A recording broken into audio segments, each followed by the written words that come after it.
If you're seeing this, Leon, don't kill me. Please, I want to give you all the props in the world, but your take on how this fight is going to go, I just don't think it is the right move unless we're trying to pull a fast one on Carlos Prates, one of the most dangerous finishers in the welterweight division. That's right, Leon Edwards says that he's not going to wrestle Carlos Prates.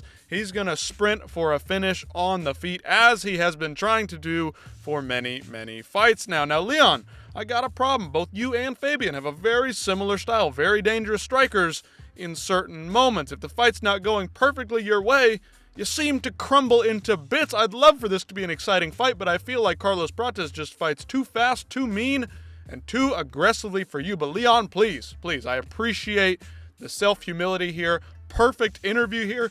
I'm not a big fan of Leon Edwards. Really not. Personality's a little bit lackluster, but you know what? His fight style's a little bit lackluster too, so it all kind of fits and makes him a bit of a boring character. However, this interview, very, very humble, very, very realistic, and I really enjoyed it. Now, Leon Edwards, again, not my favorite, but this is the kind of thing that makes me maybe want to back my guy here. Take a listen.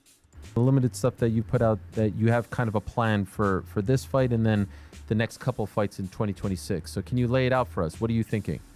For me, I'll go out there. I'll take out Carlos. From there, I want to fight again. Either come back to the UK in March, April.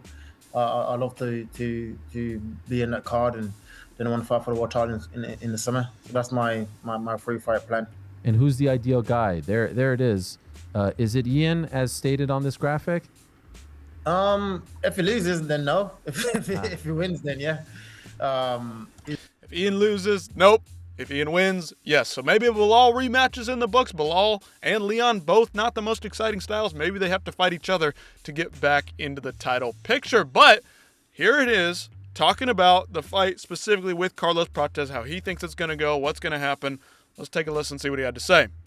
And I feel like the sentiment now is like, okay, the old guard is getting passed by, and here's this new guard. Do you listen to any of this stuff? Are you motivated by it? Do you get annoyed by it? How do you react to some of the talk surrounding you and some of the older 170 pounders? I feel like that's just like talk, right? Look at Kamaru. He came out the other day and did great. There's other guys that's doing well in the division. So I feel like just talk. It doesn't bother me one bit. I think that's just the game, right? Just gotta crack on. They're all big fights in the UFC, obviously, but does this feel like a must-win for you? Does it feel like you have to win in order to remain as one of the top dogs at 170? Yeah, 100%. I feel it's a must-win for all fights, but this fight is definitely a must-win for my plans. You know, I want to become a world champion. This is one guy that's in my way. So I feel like it's definitely to get me back to my plan. This is the perfect fight for me.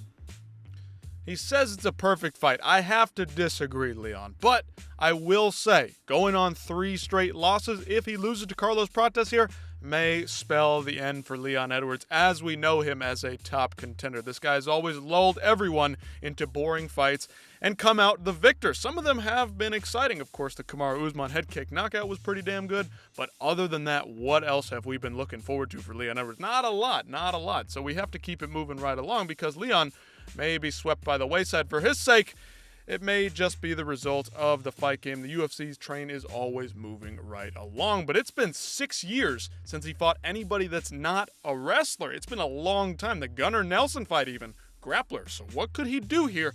Could he potentially do what needs to be done? Could he do something more special than we could be expecting from Leon? I doubt it. But let's see what he's got to say. Maybe he's got some different insight. Again, coming from a very humble spot, coming off 2 losses, he's got to recollect, got to reimagine the whole entire fight camp and his whole persona here. He's focused on winning the fight. And maybe that's bringing about a more honest and humble Leon Edwards. It's crazy. When you look at your resume, you can make a very strong case that this is the first time since the Diaz fight that you fought a non-wrestler, right? Yeah. That was 2021. Because then afterwards you had Kamaru twice, Colby, Bilal, Sean. That has to feel good, right? Yeah, 100%. I'm so excited for this fight. I mean, it's been a long time. It's been 6 years as well since my last 3-round fight, and I'm excited to go out there and just mix it up and just get to work. You know, it's two different fighting styles as well. We fight like a wrestler. It's too different from how you would fight like a striker. You know what I mean? So I get to show more skills, and it's gonna be a good one. That's right, 6 years since the Gunnar Nelson fight, right? That's Yes, wow. yeah. I didn't think of that. So how does that change in terms? Like, are you still training 5 rounds, or do you change the way you train? I train for 3 rounds. You know, I feel like when you train for 5 rounds, your body get used to the pace of the 5 rounds, and you I think it's a perfect example when I can't remember who did it. I think it was Kamaru, and he kind of like started off slow, like he's fighting 5 rounds. You know what I mean? And for shit, I'm only fighting 3 rounds. I need to pick the pace up. So I feel like for 3-round fight, is you want to try to sprint it. You know, I mean, that's my mentality going into it. So fair play to Leon there. Of course, it hasn't been 6 years since he fought a striker, but more 6 years since he fought outside of the 5 rounds. A lot of main events for this guy. He's always been near the top of the division, just has lacked those impressive performances until, of course, he inevitably got the title shot, put on a banger performance, continued to win a couple, but then from there on lost 2 in a row, and he's looking to avoid 3 in a row, but we'll end it on a positive note, making this whole thing come full circle. This guy has won my heart over today on the Ariel Helwani Show. You guys take a listen for yourselves. You can take this for what it is. Ian Gary fans, Ian Gary haters alike, you got to disagree, or you got to agree on this point. Don't disagree with me. This is the point where we all need to come together, all need to agree on this, because it's the only thing he's got running in his mind, running from his mouth, is this absolute, utter horse crap that Ian Gary spews on the daily basis. Ian, Meehan, Smeehan, the cunt himself. Here we go. Ian's biggest achievement right now in the sport is losing to Shavkat. And that's facts. You know what I mean? Like, that's his greatest achievement, that he can brag that he didn't get finished, or that he loses to Shavkat. You know what I mean? Like, that doesn't, for me and my plans, it doesn't. If it comes, it comes. It doesn't. He literally could give 2 shits about Ian Gary, a former training partner, a fellow countryman-ish, that UK area, right? This guy don't give 2 shits about him. Thinks he's an absolutely oddball of a character, very odd character, the cuck, the cunt, whatever you want to call him. Ian Gary, we're ending this thing on a positive note. Leon Edwards has won my heart over today. Hopefully, maybe I can bring that to you as well. Maybe you think he's a boring fighter. Maybe he's more of a realistic, speaking head. Maybe he can jump into the commentary game, or at least the pundit side of things. He's very, very matter of fact. Not a lot of trash talk, not a lot of nonsense in any way. I mean, you could call this guy no nonsense Leon Edwards, really. The guy doesn't trash talk, doesn't say much. It is what it is. He doesn't even want to fight on the White House card. He could literally give 2 shits about that. Now, props to him for that, because, you know what, he's not American. Why would you even care if you're not American, I guess? Why don't we have our celebrations? You have your celebration. We'll just leave it at that. I like Leon from this interview. Made me appreciate him a little bit more than I ever had in the past. So what do you guys think? Let me know how you think this fight's going to go. UFC 322, it's going down this Saturday. Huge fight in the welterweight division. Can Leon Edwards get back on track?